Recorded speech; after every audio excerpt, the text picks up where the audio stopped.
Joel നന്ദുവിന് നേരെ കൈ നീട്ടിയതും Dani അവൻ്റെ കൈകളിലേക്ക് കൈ ചേർത്ത് വെച്ചു. കൈ കൊടുത്തുള്ള പരിചയപ്പെടലേ വേണ്ട, നിങ്ങൾ തമ്മിൽ കണ്ടില്ലേ, അത് മതി. ഡാനി അവളുടെ ഇടയിൽ കയറി നിന്ന് പറഞ്ഞു. അപ്പോഴേക്കും അല്ലു അങ്ങോട്ടേക്ക് വന്നിരുന്നു. അവൾ നന്ദുവിനെ ചേർത്ത് പിടിച്ചു.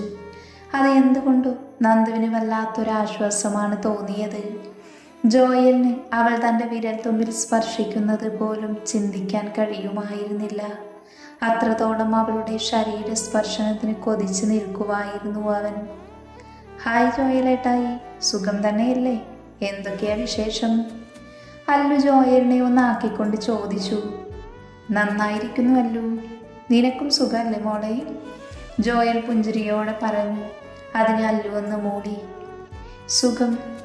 അപ്പോഴാണ് സാറയും ജോർജും അങ്ങോട്ടേക്ക് വന്നത്. ജെനി അവനിൽ നിന്ന് സാറയുടെ അടുത്തേക്ക് പോയി. ആ സമയം അത്രയും ജോണിൻ്റെ കണ്ണുകൾ നന്ദുവിൻ്റെ ശരീരത്തെ കൊത്തി വലിച്ചുകൊണ്ടിരുന്നു. അത് കാണും തോറും ഡാനിയുടെ ദേഷ്യം കൂടിക്കൊണ്ടിരുന്നു. ജോയൽ, നിങ്ങളിപ്പോൾ വന്നതല്ലേ ഉള്ളൂ, നമുക്ക് പിന്നീട് സംസാരിക്കാം. ഞങ്ങൾക്ക് ഓഫീസിൽ പോവാൻ സമയമായി. ഡാനി അവരെ രണ്ടുപേരെയും നോക്കിക്കൊണ്ട് പറഞ്ഞു. എന്നാൽ നിങ്ങൾ ഓഫീസിൽ പോയി വന്നിട്ട് സംസാരിക്കാം, ഇനിയും നിന്നാലേ വൈകും. ജോർജ് അത് പറഞ്ഞതും ഡാനിയും നന്ദുവും സാമും പുറത്തേക്ക് പോയി. ജോർജ് അവർക്ക് പിന്നാലെ പുറത്തേക്കിറങ്ങി. അവരെല്ലാം പുറത്തേക്കിറങ്ങിയതും സാറ ജോയലിനടുത്തേക്ക് വന്ന് അവനെ കെട്ടിപ്പിടിച്ച് മുഖമാകെ ചുംബിച്ചു. സുഖാണോ മോനെ? എത്ര നാളായി നീ ആൻറ്റിയെ കാണാൻ വന്നിട്ട്?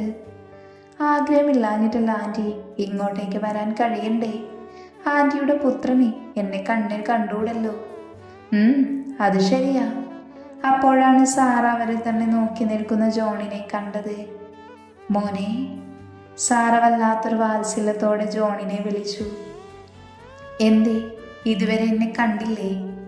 ജോണിൻ്റെ ആ ഒരു വാക്ക് സാറയെ വല്ലാതെ വേദനിപ്പിച്ചു. അതല്ലടാ, ഞാൻ ഡാനി ഉള്ളത് കൊണ്ട് നിന്നെ മൈൻഡ് ചെയ്യാതിരുന്നതാ. അതും പറഞ്ഞ് ജോണിനെ സാറ കെട്ടിപ്പിടിച്ച് ഉമ്മ വെച്ചു. എന്ന് രണ്ടുപേരും വാ, ഇനിയാണ് നമ്മൾ തീരുമാനമെടുക്കേണ്ടത്. നമ്മൾ പ്ലാൻ ചെയ്യുന്നത് എന്ത് തന്നെയായാലും ഒരിക്കലും ഡാനി അറിയാതെ നോക്കണം. അതും പറഞ്ഞവർ 4 പേരും സോഫയിലേക്കിരുന്നു. അത് ശരിയാ ആൻറ്റി പറഞ്ഞത്. ഡാനി നമ്മൾ വിചാരിക്കുന്നത് പോലൊരു പൊട്ടനല്ല, അവൻ ഭയങ്കര ബുദ്ധിശാലിയാ. അവനെ കൊടുക്കാനേ നമ്മൾ ഒരുപാട് കഷ്ടപ്പെടേണ്ടി വരും. പിന്നെ ആകെയുള്ള സമാധാനം ശ്രീനന്ദ അവളിലാണ്. അവളെ പൂട്ടിയ പിന്നെ ഡാനി ഒന്ന് അമർന്നോളും. എനിക്ക് മനസ്സിലായിടത്തോളം അവർ രണ്ടും നല്ല രീതിയിലല്ല. അതുകൊണ്ട് പെട്ടെന്ന് നമുക്ക് അവളെ നമ്മുടെ വഴിക്ക് കൊണ്ടുവരാൻ പറ്റും. ജെനി എല്ലാവരെയും നോക്കിക്കൊണ്ട് അവളുടെ അഭിപ്രായം പറഞ്ഞു. എന്ത് തന്നെ ചെയ്തിട്ടായാലും വേണ്ടില്ല, ശ്രീനന്ദ അവൻ്റെ ജീവിതത്തിൽ നിന്ന് എന്നേക്കുമായി പോവണം. എന്നാലേ അവനെ നമ്മുടെ വഴിക്ക് കിട്ടുകയുള്ളൂ. ഇനിയുള്ള ഓരോ ദിവസവും അതിനുള്ള പരിശ്രമത്തിലായിരിക്കണം നമ്മൾ 4 പേരും. ഓക്കെ? അതും പറഞ്ഞ് 4 പേരും കൈകൊടുത്ത് ചിരിച്ചു. ഡാനി, നീ കാത്തിരുന്നു. നിന്നെ വേരോട് പിഴുതെറിയുന്ന ദിവസം ഇനി അധികം വിദൂരമല്ല. ജോയൽ കുടിലതയോടെ ചിരിച്ചുകൊണ്ട് പറഞ്ഞു. അത് കേട്ട് മറ്റുള്ളവരും അതിൽ പങ്കുചേർന്നു. അല്ല ജോമോനെ, ഡാഡിയും മമ്മിയും സുഖായിരിക്കുന്നു? അവർ സുഖായിരിക്കുന്നു ആൻറ്റി. കുറേ ആയില്ലേ ആൻറ്റി അങ്ങോട്ടൊക്കെ വന്നിട്ട്? ശരിയാ, ജെനിയുടെ വിവാഹ സമയത്ത് വരാമെന്ന് വിചാരിച്ചതാ. പക്ഷേ നമ്മുടെ കണക്കൂട്ടലുകളെല്ലാം തെറ്റിച്ച് ആ പീറ പെണ്ണിനെ അവൻ കെട്ടിയില്ലേ? അവളും അവനും തമ്മിൽ നല്ല സ്വരച്ചേർച്ചയിലല്ലെന്നാ തോന്നുന്നത്. ഇരുവരെയും നമുക്ക് അകറ്റാൻ എളുപ്പം സാധിച്ചേക്കാം. ഇല്ലെങ്കിൽ തന്നെയും ഡാനിയെ അവളിൽ നിന്നും അകറ്റിയ നമുക്ക് ഡാനിയിൽ നിന്നും നേടേണ്ടതൊക്കെ നേടാൻ കഴിയും. ഇത്രയും നാൾ അതൊക്കെ നടന്നില്ലേ, അപ്പൊ ഇനിയും നടക്കും. ജോയൽ ഒരു ചിരിയോടെ പറഞ്ഞു. അത് ശരിയാ, നിന്നെ മാത്രമേ അവൻ വിശ്വാസമുള്ളൂ. ജെനിമോൾ അവൻ കാണുന്നത് തന്നെ വെറുപ്പാ. പക്ഷെ നീ എന്നാൽ അവന് വലിയ കാര്യമാണെന്ന് തോന്നുന്നു. അത് നമുക്ക് അവസാന നിമിഷം വരെയും അങ്ങനെ തന്നെ കൊണ്ടുപോയി മതിയാവൂ. അവളെ, ആ ശ്രീനന്ദയെ അവൻ്റെ ജീവിതത്തിൽ നിന്നും പിഴുതു മാറ്റി അവൻ്റെ സ്വത്തുക്കളും കൈക്കലാക്കി അവനെയും അവൻ്റെ തന്തയെയും ഈ വീട്ടിൽ നിന്ന് പൊടിയടിച്ച് പിണ്ടം വയ്ക്കണം. അപ്പോഴേ ഈ സാറ ഇത്രയും നാളും ജീവിച്ചതിന് ഒരർത്ഥമുണ്ടാകൂ. സാറ പകയോടെ ദേഷ്യത്തിൽ പറഞ്ഞു. ആൻറ്റിക്ക് എന്തിനാണ് അങ്കിളിനോട് ഇത്രയും വെറുപ്പ്? ജോയൽ സംശയത്തോടെ സാറയെ നോക്കി ചോദിച്ചു. സാറ ഒന്ന് പുഞ്ചിരിച്ചുകൊണ്ട് പറഞ്ഞു തുടങ്ങി. അതൊക്കെ വലിയ കഥയാ, എന്നാലും ഞാൻ ചുരുക്കി പറയാം. അങ്ങേരുടെ ആദ്യ ഭാര്യ റീത്ത ജോർജ്, അതാണ് ഡാനിയുടെ മമ്മ. ഞാനും റീത്തയും ചെറുപ്പം മുതലേ ഫ്രണ്ട്സായിരുന്നു. പക്ഷെ എനിക്ക് അവളോട് വല്ലാത്ത ദേഷ്യമായിരുന്നു പണ്ട് മുതലേ. അതിൻ്റെ കാരണം അവളെ കാണാൻ വല്ലാത്തൊരു സൗന്ദര്യമാണ്. അവളും ഞാനും നടക്കുമ്പോൾ എല്ലാ ആണുങ്ങളും അവളെ മാത്രമേ നോക്കാറുള്ളൂ. അതെല്ലാം കാണുമ്പോൾ തന്നെ എനിക്ക് ദേഷ്യവും സങ്കടവും വരുമായിരുന്നു. എന്നാലും ഞാൻ അവളെ അറിയിക്കാതെ അവളുടെ മുന്നിൽ അഭിനയിച്ചു നടന്നു. ഞാൻ എല്ലാവരോടും മിണ്ടുന്ന വായാടിയാണെങ്കിൽ അവൾ ആരോടും മിണ്ടാത്തൊരു പൂച്ചക്കുട്ടിയായിരുന്നു. ഞങ്ങൾ പഠിച്ച കോളേജിലെ സീനിയർ ആയിരുന്നു ജോർജ് ചായൻ. അങ്ങേരെ കണ്ടത് മുതൽ എനിക്ക് പ്രണയമായിരുന്നു ഈ ചായനോട്. എന്നാൽ അങ്ങേരുടെ കണ്ണുകൾ എപ്പോഴും റീത്തയെ പിന്തുടരുന്നത് ഞാൻ അറിയുന്നുണ്ടായിരുന്നു. അതുകൊണ്ട് തന്നെ കഴിവതും ഞാൻ റീത്തയെ ചായനിൽ നിന്നും അകറ്റി നിർത്താൻ ശ്രമിച്ചു. ഞാനാണ് അങ്ങേരെ ആദ്യമായി ഇഷ്ടപ്പെട്ടത്. ഒരിക്കൽ ഞാൻ അവളോട് എൻ്റെ ഉള്ളിലെ ഈ ചായനോടുള്ള പ്രണയം തുറന്ന് പറഞ്ഞു. അങ്ങേർക്ക് അവളോടുള്ള പ്രണയവും ആ നിമിഷം തന്നെ പറഞ്ഞു. ഒരിക്കലും എൻ്റെയും ഈ ചായൻ്റെയും ഇടയിലേക്ക് വരുതെന്ന് ഞാൻ പറഞ്ഞിരുന്നു. പക്ഷേ അവൾ എന്നെ ധിക്കരിച്ചു. ഈ ചായൻ വെച്ച് നീട്ടിയ പ്രണയം അവൾ സ്വീകരിച്ച് എന്നെ അവൾ മറന്നു. എനിക്ക് അവളുടെ പ്രവൃത്തി ഒട്ടും ഉൾക്കൊള്ളാൻ കഴിഞ്ഞില്ല. ഞാൻ എൻ്റെ എല്ലാ കാര്യവും അവളോട് തുറന്ന് പറഞ്ഞിട്ടും അവൾ എന്നോട് ഇങ്ങനെ ഒരു പ്രവൃത്തി കാണിച്ചത് അവളോടുള്ള ഒരു വെറുപ്പ്, ഒരു വൈരാഗ്യമായി എൻ്റെ മനസ്സിൽ വളർന്നുകൊണ്ടിരുന്നു. അവൾ എന്നെ ചതിച്ചതിനുള്ള ശിക്ഷയായി ഞാൻ അവളെയും സ്നേഹത്തോടെ അങ്ങ് ചതിച്ചു. അതെങ്ങനെ? ജോയൽ ആകാംക്ഷയോട് ചോദിച്ചു. ഈ ചായനോട് എൻ്റെ ഇഷ്ടം ഞാൻ എങ്ങനെയും തുറന്നു പറഞ്ഞ് അങ്ങേരിൽ നിന്നും അവളെ അകറ്റണമെന്ന് വിചാരിച്ചിരുന്ന സമയത്താണ് ഇച്ചായനുമായുള്ള റീത്തയുടെ വിവാഹം അവളുടെ വീട്ടുകാർ സമ്മതിച്ചു എന്ന വിവരം ഞാൻ അറിഞ്ഞത്. ഇച്ചായനെ അവളുടെ വീട്ടുകാർക്ക് ഒരുപാട് ഇഷ്ടമായിരുന്നത്രേ. അതുകൊണ്ട് ഉടനെ തന്നെ അവരുടെ വിവാഹം നടത്തുകയും ചെയ്തു. ഈ നാട്ടിലെ ഏറ്റവും വലിയ കുടുംബക്കാരാണ് റീത്തയുടെ വീട്ടുകാരും ഇച്ചായൻ്റെ വീട്ടുകാരും. രണ്ടുപേർക്കും പൂത്ത സ്വത്തുക്കളുണ്ട്. അതുകൊണ്ട് തന്നെ അവരെ എതിർത്ത് നിൽക്കാനുള്ള കഴിവൊന്നും എനിക്കില്ലായിരുന്നു. റീത്ത ഒറ്റമകളായതുകൊണ്ട് തന്നെ അവരുടെ സ്വത്തുക്കൾ മുഴുവൻ റീത്തയുടെ പേരിലാണ്. ഇന്ന് ജോർജിന്റെ കയ്യിലുള്ളതിൽ പകുതിയും കൂടുതൽ സ്വത്തുക്കളും ഡാനിയുടെ മമ്മയുടേതാണ്. അവരുടെ കല്യാണം കഴിഞ്ഞതും ഉടനെ ഞാൻ എന്തെങ്കിലും ചെയ്തു കഴിഞ്ഞാൽ അവർ ഒരിക്കലും എന്നെ വിശ്വസിക്കില്ല എന്ന് എനിക്ക് ഉറപ്പുള്ളത് കൊണ്ട് തന്നെ തൽക്കാലം ഇവിടുന്ന് മാറി നിൽക്കാൻ തീരുമാനിച്ചു. എൻ്റെ ഏട്ടനിലൂടെ, നിന്റെ ഡാഡിയിലൂടെ റീത്തയുടെ സ്വത്തുക്കൾ നമ്മുടെ കൈക്കിലേക്ക് വരുമെന്നാണ് ഞാൻ കരുതിയിരുന്നത്. പക്ഷെ അതും കൈവിട്ടു പോയി. അങ്ങനെ ഞാൻ ഇവിടെ നിന്നും കുറച്ചു കാലം മാറി നിൽക്കാൻ തീരുമാനിച്ചു. അങ്ങനെ ഞാൻ ചെന്നൈയിലേക്ക് പുതിയ കോഴ്സ് പഠിക്കാനെന്ന് പറഞ്ഞു പോയിരുന്നു.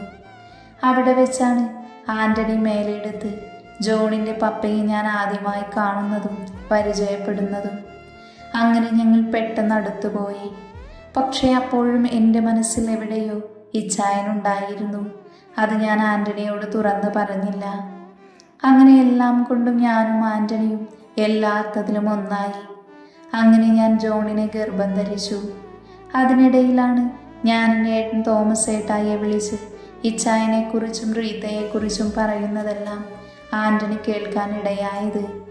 അതെല്ലാം അയാൾക്ക് പുതിയ അറിവായിരുന്നു. എൻ്റെ മനസ്സിൽ ജോർജാണ് എന്നറിഞ്ഞ നിമിഷം ആൻ്റണി എന്നെ ഉപേക്ഷിച്ചു പോയി. അതോടെ ആയതും എൻ്റെ മനസ്സിൽ റീത്തയോട് ദേഷ്യം കൂടിയതല്ലാതെ കുറഞ്ഞില്ല. അവൾ കാരണമാണ് താനിതൊക്കെ അനുഭവിക്കുന്നത് എന്ന് മാത്രമായിരുന്നു എൻ്റെ ഉള്ളിൽ. എങ്ങനെയെങ്കിലും അവളെ തീർക്കണമെന്ന് മാത്രമായി അന്ന് മുതൽ എൻ്റെ മനസ്സിലുണ്ടായിരുന്നത്. അങ്ങനെ വീണ്ടും എൻ്റെ മനസ്സിൽ ജോർജ് ചായൻ നിറഞ്ഞു നിന്നു.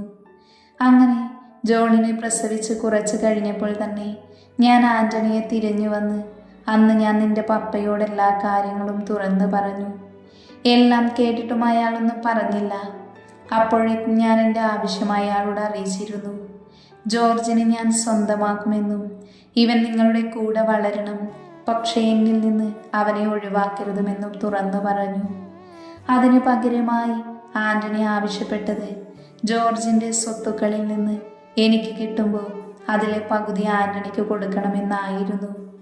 ഒരു നിമിഷം ഞാനൊന്ന് ചിന്തിച്ചു. പിന്നെ ഈ ചായനെ സ്വന്തമാക്കാൻ അയാൾ കൂട്ടുനിൽക്കുമെന്ന് ഓർത്തപ്പോൾ ഞാൻ അതിന് സമ്മതം മൂളി.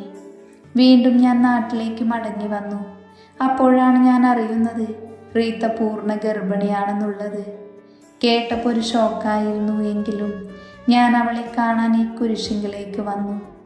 അങ്ങനെ അവരുടെ മുന്നിൽ സ്നേഹം കാണിച്ച് കുറച്ചുനാൾ അവരുടെ കൂടെ താമസിച്ചു. അവർക്ക് 2 പേർക്കും ഇടയിൽ ഞാൻ വേണ്ടപ്പെട്ട ഒരാളായി മാറാൻ എന്നെക്കൊണ്ട് സാധിച്ചു.